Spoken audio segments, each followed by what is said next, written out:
here on SatKingsNations.com YouTube channel. Joining me today, making his Kings Court debut from the IndyStar, James Boyd. James, welcome to the show, my man. How you doing?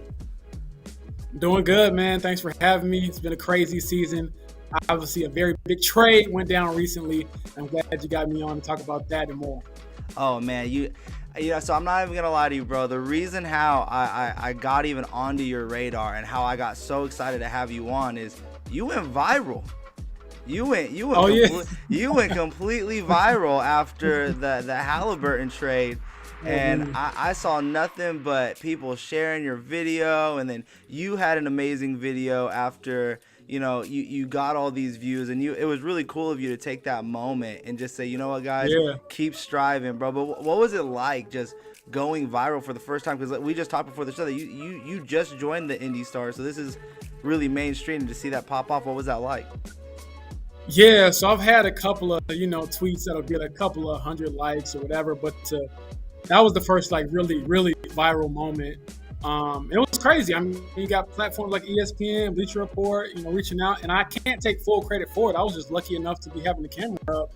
I asked the first question. I got kind of threw a lob to my boy Joel, who's an intern here at the IndyStar, and he flushed it by asking Haliburton a great question about trust and having to switch franchises. And Tyrese Haliburton is a really great interview, and he gave a really raw answer. You know what I mean? So I think the humanness of his answer is the reason why it went viral, because everyone can kind of relate to being, loving something and having it not love you back. So that was a crazy moment for sure, man. My phone is still getting retweets from that. I had to mute the tweet.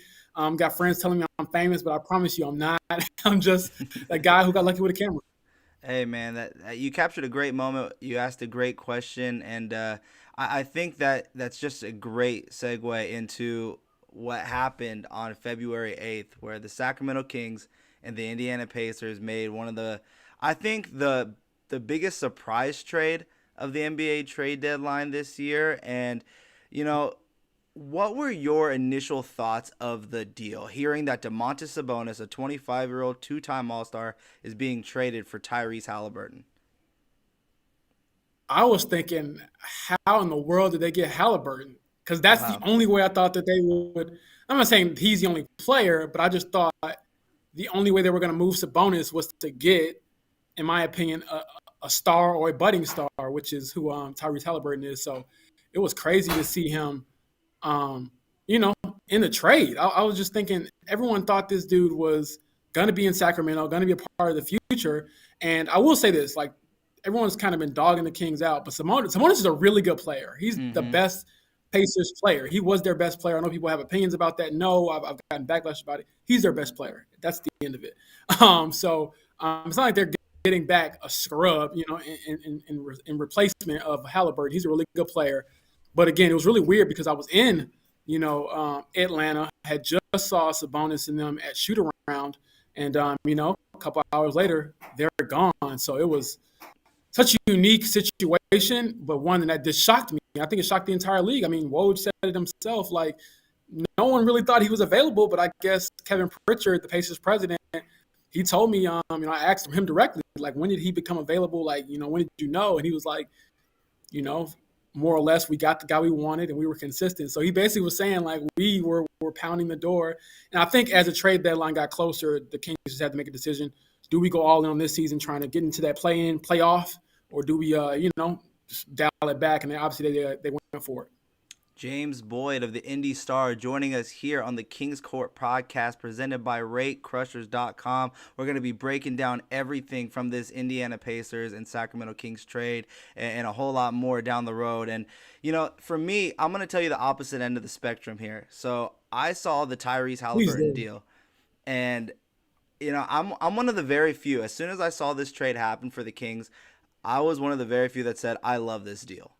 I think, in my opinion, for the Kings to trade away a second-year player with potential above him, obviously you got to give up talent to receive talent, but you get to trade potential, put the ball back in De'Aaron Fox's hands, and in return, you get a 25-year-old two-time All-Star. And on top of that, you get off of a contract that still owed $40 million to Buddy Hield. And I'm also not the biggest Buddy Hield fan. I think that he can help a lot of contending teams. But in my opinion, it was the most fair trade that I believe got took completely the wrong way by the national media, saying that the Kings were dumb. You know what I mean? But it's very nice to hear you say, like, hey, we're getting potential here in Tyrese Haliburton. You were very high on him coming over. What drew you to Tyrese Haliburton? How much of Tyrese Haliburton did you guys watch over there in Indiana? What was your guys' knowledge of him? Yeah, so I don't know how much like the Indiana area really watched the guy. I probably got a few like, who is that? Because he's not like a bona fide star just yet, not a household name. But me being a pretty big basketball fan, obviously working around the NBA, I knew he was a bucket. I'm just like, Right. he's got the unorthodox shot. That's the first thing I thought of was like, wow, he's got this really weird shot, but it works. And, so haven't seen him play at Iowa State. I know THT played at Iowa State as well. So, like, there's, certain guys that I kind of remember from college. And I'm like, oh, yeah, like this Tyrese Haliburton kid is tearing it up. And he's a guy that I just think this franchise kind of needed in a sense that they haven't had a lead guard that's really, in my opinion, have like that star potential since, Paul George as far as on the perimeter. I know Pacers fans are probably going to get mad because they don't want to bring up Paul George, but he's the best player that's been here in recent years. So it was good on the Pacers to go after a wing player, go after a lead guard. And the thing that kind of shocked me is not how high they are on him, but like how high. Like they're, before he even played, they had a press conference with the team president, Kevin Pritchard, and Kevin Pritchard was comparing this guy to, he was like, hey, he's like our Peyton Manning, our Andrew Luck. Peyton Manning's got a statue out there in Indianapolis. And Andrew Luck was going to have one too if he hadn't retired early. So I'm like, these are big shoes to fill. And again, but like you said, you didn't just give up anything. I'm really high on Sabonis. He has his limitations. He's not in my opinion, a superstar, but I do think he's a star. Like, you don't average what he averages on a nightly basis. You don't pass the way he does. In my opinion, the second best passing big man behind, obviously, Jokic. You don't do what he does without being a really good player. And I think people take that for granted because it's not glamorous, but that dude can play. He had a 25 rebound triple-double earlier this year. Mm-hmm. The last person who did that was Shaq in 1993. So I know people are like, oh, he's not Shaq. I get that. But, like, the stuff that he does is very impressive. I mean, he had 5 triple-doubles here in Indiana, and I'm sure he's going to have one pretty soon in Sacramento. Yeah, I'm extremely high on Domantas Sabonis. I've called him the Jokic of the East for a long time. I like that. I called him the Jokic of the East, and I was so pumped to see him come to Sacramento. A little bit more on this trade from Indiana side before I get your thoughts on everybody here that came to Sacramento. And for those who are just late to the party, I got James Boyd here from the IndyStar joining us live on the Kings Court. We're live on Facebook, YouTube, and Twitter. You guys can start leaving your comments down there below. We got a little bit of time here with James, so if we do have time for questions, we'll definitely ask them. And this show is brought to you by RateCrushers.com. If it's boating insurance, renter's insurance, mortgage insurance, car insurance, make sure you're not overpaying for coverage. Go to RateCrushers.com and let them know you found them through the Kings Court podcast. Staying on this side of the Pacers, right? From everything that I gathered leading into the season, not before the trade, just leading into the season, was when the Pacers signed Rick Carlisle, it wasn't going to be like a rebuilding team. That was not his mindset. But now you're here at this deadline, and it just seemed the Pacers were hot selling everything. Fire sale, Karis LeVert out of there. Miles Turner's on the block. Domantas Sabonis now got traded. Achilles injury for Malcolm Brogdon. What has changed now? Has there been any word? Has there been a lot of conversation with Carlisle on the direction of this team moving forward? Yeah, he's been pretty tongue-in-cheek about, hey, I'm here, I'm all in. Isn't really worried about the whole rebuild thing. I did ask the Pacers president, Kevin Pritchard, is this a full rebuild? And he's like, we can use every reword possible. But he said the team is too good. They have too many good players to be a full-blown rebuild. One thing I'll say is that in this situation, it's kind of unique because they don't have Malcolm, they don't have Miles. You get those two back pretty healthy. You can kind of figure out what your team really looks like and then what other moves you might want to make in the offseason. So that's like the one caveat. But in my opinion, I don't think they're done making moves. I think that this offseason could be very interesting, depending on how much money they have in cap space and where they end up in the draft. I know right now they're probably going to be like a top 5 pick. They're going to, which is a fun fact for you. This will be their first single digit pick since 1989. Wow. Like the Pacers have kind of been like middling, like yeah, they've never really like bottomed out like they have this year. And I think what shifted, because they didn't plan on it this year. What shifted was one being hurt all the time. None of these guys could really stay healthy as a group. But even when they were healthy, they weren't really winning much. Even with lineups with Malcolm, with Miles in there, with Karras, all these guys available, they still weren't really winning at a high rate. So I personally think that when it kind of bottomed out with Miles getting hurt and other guys going down, and you're playing a bunch of, former G League players at Madison Square Garden, for instance, you kind of got to realize like, hey, this isn't going how we wanted to, and I think it was smart of them to kind of look towards their future. What's your early thoughts on a guy like Buddy Hield, who I believe scored 31 points today for the Indiana Pacers in the loss to the Bucks? What's been your early impressions of him? Yeah, so he actually dropped in 36, dropped 8 threes. He was 1 for 13 the other night, against Minnesota. So he bounced back from a really poor shooting night. He had a great one. My impression is this.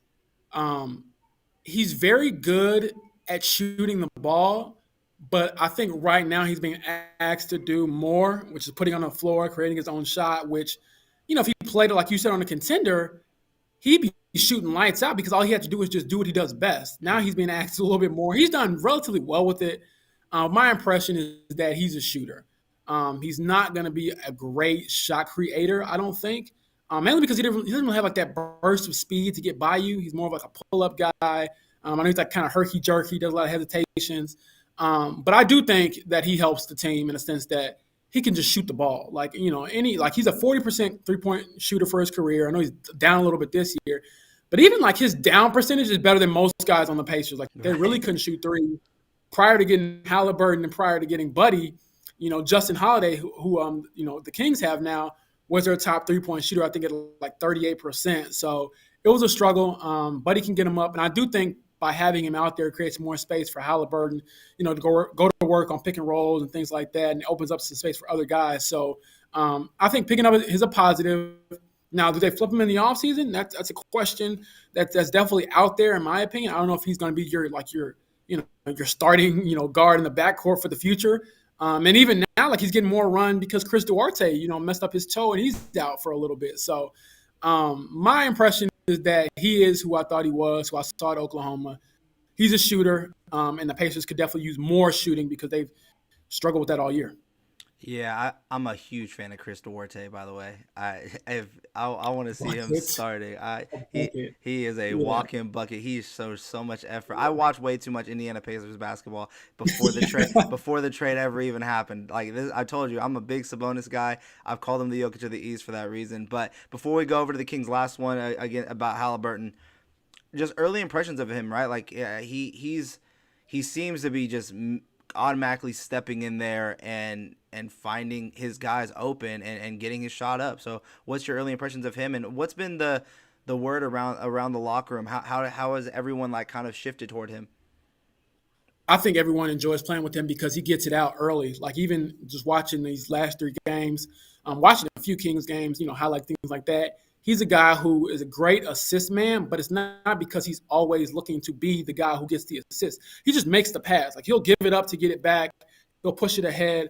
So I think guys naturally run harder, run faster, set screens, because they know, hey, this guy's going to be looking for me. And one funny play from the other night against Minnesota, he threw a pass to Terry Taylor, and it hit him in his back because he wasn't even looking for it, and he probably wasn't expecting it. But that's what you kind of have to expect with a guy like Haliburton. And I asked Rick Carlisle about it. He's like, hey, with the great passers, you're gonna get hit in the face if you don't have your hands ready. So I think the locker room enjoys his unselfishness, but the unique part about Tyrese is that he's a very good scorer. Could arguably be their best scorer right now. So I know tonight he kind of struggled. I wouldn't say struggled, but he was – I think struggle is probably a good word. He was, having a hard time figuring out when does he shoot, when does he pass. He didn't attempt a shot in the first quarter, and I think that really kind of hurt the team. But again, he's a pure point guard. So I think he's still trying to figure out how to pick his spots.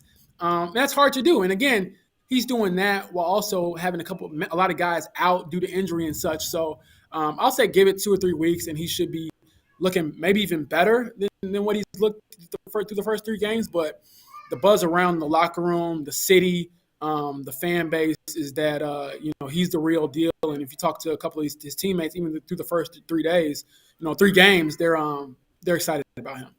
Yeah, I will say that the one thing about Tyrese, I would say his biggest flaw, if there is really anything about the potential on this kid, is he always is looking to pass. He will take at times not shoot the basketball on a wide open jump shot just to get his other teammates involved on the court. I mean, I've seen him multiple times just keep looking for Buddy because he wants Buddy's confidence to stay high.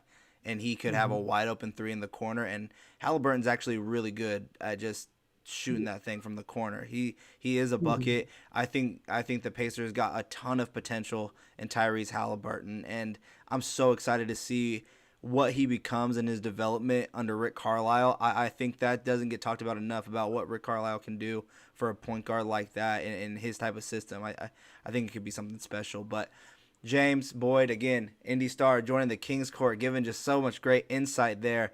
This show, again, once again, sponsored by RateCrushers.com. If you haven't done so already, guys, we are live right now on YouTube, Twitter, and Facebook. Give this a share. If you haven't done it yet, hit subscribe on YouTube. Hit that retweet button and like button on Twitter. Keep growing the show. Keep growing the eyes that are watching this with us as we now move toward the Sacramento Kings. Again, in this trade, they got Justin Holiday, Jermey Lamb, and the big name, Domantas Sabonis. Let's start off with the smaller ones first. The wing guys, the defensive wings that I don't think get talked about enough in this deal, because I think they bring such a need to this Kings team in terms of providing shooting around the perimeter, but also providing defense around the perimeter, which the Kings have lacked all season. But let's start off with Jermey Lamb. What are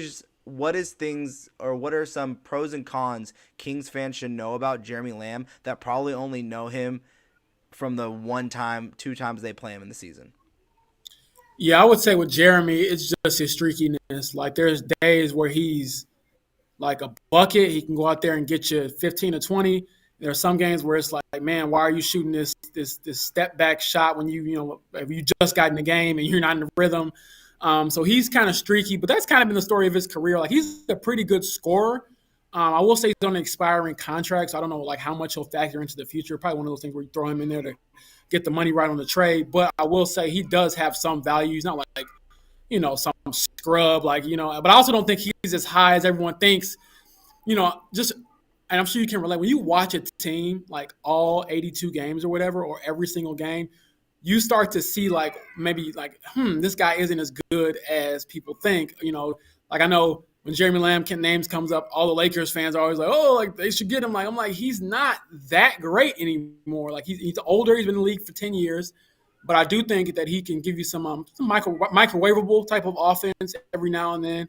But then also, I know you're going to ask about Justin Holiday. I think Holiday is more a consistent player. He was forced to kind of be a starter in Indiana. He can really shoot the ball when he's going. I know he had a tough stretch this year where he was like missing a lot, but he really played well before the trade deadline. I was kind of wondering like, what's going to be the value on him, because he was kind of going up. And he's also a pretty decent defender. He's got some length. And he's a consummate professional. Both are. And I think that will probably add to, the Kings' locker room. When you ship a young guy out, you bring in some veterans. You want them to be, obviously, veterans. You want them to lead. And I think that Justin is I like the way Justin assesses everything. Like he's very much it is what it is type of guy. No excuses. No reasons to back down or to sulk. He's just very, workmanlike in that sense. And then I believe Jeremy's the same way. Just, we haven't had as much chance to talk to him because he hasn't played as much as Justin, but I think that both of them can add some value to the team for sure. And I think Justin obviously brings the most value out of those two. Of the two, and let's just say of the three as a whole, would you say that they would quote unquote have that dog in them? Because I feel like a lot of the Kings fans know how, let's just call it how it was. The Kings were pretty soft as a team. No one really wanted to get into anybody defensively. It Mhm. just kind of seemed like no one really wanted to put their body into anyone. So would you say that these guys are very active, maybe even very vocal defensively, and that will, correlate to everybody else getting involved on the defensive end as well? So I'll say this: when I'm at games, I don't have the chance like really hear like who's talking and who's barking or whatever. But I will say this: Sabonis is a dog. Like he's gonna give you like I'm gonna tell you right now. If you ever get a chance to talk to this guy or hear any of the interviews, he's gonna say the same things. I play hard. My teammates put me in a good position. I just want to win. Give you the typical sports cliches. That's just his thing. Like he's never gonna talk about himself, but he is a dog because he'll go down there. He'll get elbowed in the face. He'll get beat up. He'll get scratched, and he'll get you 20 rebounds. I remember watching him play in Boston. This was, I believe, in January. He had a triple double, but he had it was one of those games where he was really struggling to score. I think he only had like 11 points, but he grabbed 20 rebounds and he had like 10 assists, and they lost in overtime. But it's like I always kind of assess guys based off of their bad games. I'm like on a bad night, he was down there fighting, scrapping, getting rebounds, and doing something to affect the game. So, like I said, I think that he doesn't get enough credit for how good he is because it's not glamorous and because of his limitations. But again, when you're looking at a guy who's averaging, I believe it was 18, 12, and 5 when he got traded, and last year it was like 12, 11, and like 6. These are not numbers that you can just fake or fluke. This isn't a once every, this is every night he's giving you everything. And I think that kind of goes to show about the dog in him. And I believe all of them have some dog. They just don't show it as much. Like Jeremy's just mild-mannered, so you're probably not going to see much emotion from him. Justin's pretty chill the same way, but they care a lot. And I know for a fact Domantas cares a lot because the guy, will go out there and get scratched and get beat up. And he has. I mean, if you look at his arms, he's going to have scratches. He's going to have everything on him. And it's not going to matter because he's just going to keep going. I mean, he had a triple-double against OKC and OKC to beat him in overtime. And, I mean, there was just times where I'm like, how are you doing this? And it's just literally the will to win and the will to just get down and dirty and, catch an elbow, maybe give one back and be a beast is what Carlisle basically called him. Called him a beast on several occasions this year. He got to work with both, and I feel like this is what he's gonna have to do with Fox. But he got to work with both Malcolm Brogdon and Karis LeVert, and I feel like when one of those guys were out, and I'm gonna focus mainly on Karis LeVert just because I watched him play more than Malcolm Brogdon, just because I haven't seen Malcolm Brogdon healthy too much this season. But when Karis LeVert was the point guard for the team, and he would get those screens from Sabonis, I feel like that opened up his game a lot. Do you feel like he could have that type of effect on De'Aaron Fox? I mean, I feel like we've seen it already a little bit, but can you speak to the volume of how good he is as a screener and what he does for the point guards? Yeah, it's funny you brought this up. So Caitlin Cooper is another Pacers writer. She's fantastic. Everyone listening, go follow her on Twitter. She's like my Twitter basketball coach. Like she breaks down the game. DHOs, all the lingo that I'm like, dang, I gotta catch up. She wrote a great piece about him as a screen setter and what it means. He sets rock solid screens, and I think the difference between maybe him being paired with De'Aaron as opposed to him being paired with Karis.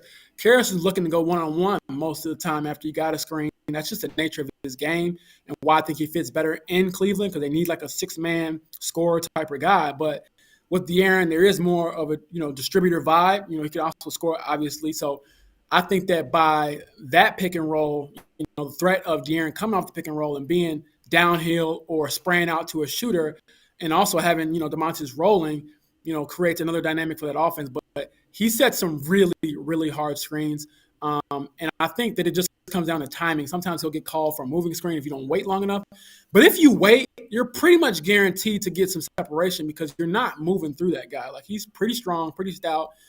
He's a legitimate 6'11", and he's mobile. So I think that with those rock hard screens, being able to roll, being able to shoot a little bit as well. I'm sorry, it's kind of dark in here now. Yeah, I'll move see those if I can hands. get Move those I'll get hands, the next man. Move question those for you. hands. But yeah, I think with Sabonis, he's a fantastic, screen setter. I don't think there's any question about that. He's a guy that likes working back again. There you But go. there's no question about him as a screen setter, one of the best in the league. And like I said, I believe if you all really want to dive deeper into it, Google Caitlin Cooper. Domantas Sabonis screens, and you can see read a great story about it, because I did, and open my eyes to just how much that affects a team's offense. So I don't want to just talk about only the pros. Let Kings fans hear some of the cons about Domantas Sabonis. What are some things that he either needs to work on, or some flaws that could probably be a problem for the pairing between him and Fox? He averages 4 turnovers a game this year, so that's a bit concerning. It's like, you don't want this guy to be averaging that many turnovers. That's really high. That's 4 possessions. That could be a ton of points if a team takes advantage of those. So that's one area where it's like maybe he'll be able to get some relief, because he was asked to do a lot here, mainly as a de facto point guard most of the time. Especially when Malcolm and other guys were out, and before they even got Haliburton. I mean, it was basically like Domantas was the point center, or so to speak. So I do think that's a cause for concern. You want to see him take care of the ball better. I do think there's some limitations on defense. He probably doesn't move his feet as great as other bigs as you would like. But I do think the flip side is that he'll be able to guard more centers. Like, the thing with why him and Miles Turner never really worked is that whenever they were on the floor together, one of them was out of position, because they're both centers. So hopefully he'll be able to guard more centers in Sacramento, and be able to move his feet a little bit better. So I think defensively he has some limitations. He's not a shot blocker. He's never going to be a guy who's going to get above the rim and be a rim protector. So that is an issue if you want to have a center. So you might want to, if you look at the Sacramento roster, it's like, who else is going to be, that guy to protect the paint? Because Sabonis is just by nature not a guy who's going to be a high flyer. I will say, he will try. He'll get up there. He'll get a block here and there, but he's not, known as being like a very big lob threat or rim protector. And there is some streakiness with his shooting, his outside shooting. He's an okay three-point shooter. He's not great. Okay jump shooter, not great. But again, I think that in this trade, if you're looking at what the Kings wanted and where they're trying to go this season, trying to chase that play-in game, he could help them do that, because he makes an immediate impact by just playing to his strengths. And I think that in Sacramento, he'll have a chance to do that, because he'll be asked to be just a center instead of being the center, the point guard, and pretty much everywhere in between. I mean, there were times where he'd get a rebound and be asked to push it up the floor. And Rick Carlisle was saying that sometimes that was their best offense, because he was the one creating it. And I think by having De'Aaron out there, it helps. So there were some limitations. Malcolm's been out with an Achilles thing for what seems like forever now. But being in this situation for Sabonis is obviously going to be good for him. And I know he said he's looking for a home, and I'm hoping he can find it, because he's a good dude, man. He's a nice guy. Never any issues in the media, never pouty or anything. I know he got mad at me once for asking about him and Miles, but that's over with now, and I think he's forgiven me. Perfect. Yeah. Hey, look, this. As long as you have someone that's passionate about what you're asking them, I feel like that's a good sign, honestly. It means that they know what you're reading. It means your words matter. You know what I mean? And I think that's what, as all writers, as all podcasters, everybody, that's the number one thing you want, is you want to know that you're being heard, and that the words that you're writing down matter to something. So actually, I applaud you for it. You know what I mean? Even though he's mad at you, I applaud you for you, man. Last question, and this one's gonna be a quick one. I just need a quick yes or no. Do you think a lineup, because you said the Turner and Sabonis thing didn't really work out, do you think a lineup with Richaun Holmes and Domantas Sabonis is an experiment the Kings should really look to pursue? No. Oof. I'm gonna go no. Interesting. I'm gonna tell you mainly this right because I'm saying this because I'm like, Miles could shoot the ball, and it really didn't work that well. So I don't know, man. I got to see some other pieces around him. I know I'm gonna get like stoned or whatever on Twitter. Boo, tomato. Nothing against them. I think they should stagger their minutes as much as possible. Look, James, you're going to hear a lot of Kings fan might come after you after this video, because they really want to see it. But, bro, I want to thank you so much for joining me here on the Kings Court, James. Follow this man, James Boyd, at Romeoville Kid on Twitter, the IndyStar. James, before I let you go, let the fans out there know what they can be expecting from you for the rest of the season. What kind of content that you'll be putting out there, anything like that? What you got to promote? Yeah, man. Obviously I got some stories on my sleeve. I'll say stay tuned during the All-Star break. I got a feature coming that I'm really excited about. Obviously I'm going to have some coverage on Haliburton being in the Rising Stars competition, and really kind of looking like, is this the precursor to him getting to that All-Star game maybe next year and make another leap in his game? So stay tuned on that front. I try to do multiple things. I do try to get, like I said, going viral wasn't really the plan, but I try to get video interviews so you guys can hear the emotions of the players and see it instead of reading it. And I also take my camera around wherever with me to take photos of all the guys and photos of Giannis and Haliburton and other things. I'm big into sneakers as well. I think I'm going to put a gallery out probably over the All-Star break of all the sneakers I've seen this season for different players. So, stay tuned, have fun with it. And like you said, I think I try to keep it positive at all times. So I'm grateful for my job, grateful for the platform, grateful for you, Vince, reaching out. No and yeah, man, I'll try to keep the good content coming. Hey, bro. Thank you so much. I said I wasn't going to use it, but I had to use it. James Boyd, man, at Romeoville Kid on Twitter. Everyone, thank you so much who joined us live here on the Kings Court podcast, whether it was on YouTube, Twitter, or Facebook. I've been your host today, Vince Miracle. As you guys can see right there, you can follow me on all social media platforms of @VMCenter. This show is sponsored by RateCrushers.com. Whether it's house insurance, boat, leisure, motorcycle, car, make sure you're not overpaying for coverage. Go to RateCrushers.com. James, once again, thank you. To all the fans out there, thank you. And